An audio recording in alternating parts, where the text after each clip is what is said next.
Welcome back. Conflict and compromises. Why did I say that? Why is that important?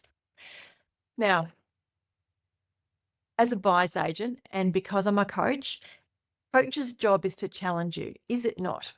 A coach's job is to improve your performance and to challenge you. Okay, so let's just start off with a few of the more common conflict points that families and couples encounter.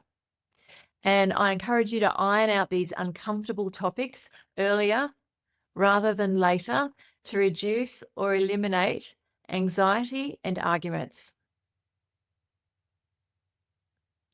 Common contentious issues include the kitchen island bench, having a herb garden, a chook pen. I already mentioned that about my chook pen.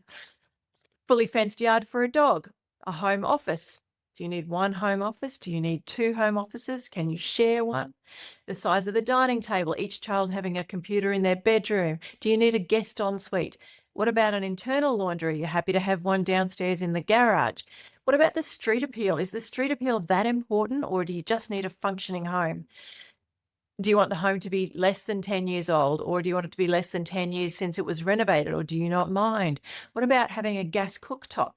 Is a swimming pool important? If so, what type? Bathtub, fireplace, fireplace.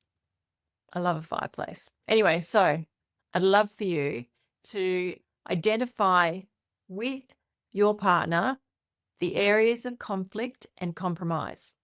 Have this discussion up the front before you go on and embark on too many home inspections.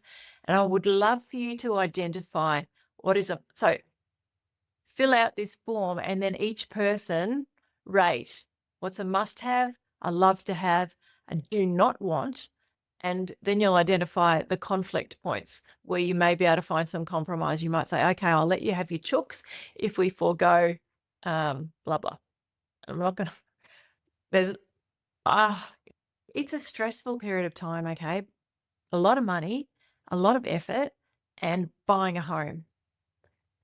There's going to be some conflict and frustration, and we do need to work out compromises, and you do need to have those conversations up front so that you can present yourself to the sales agent on an even front. Yeah. So please list the items together and then take the form away and complete it separately and come back and see if there are any conflict points. Thanks so much.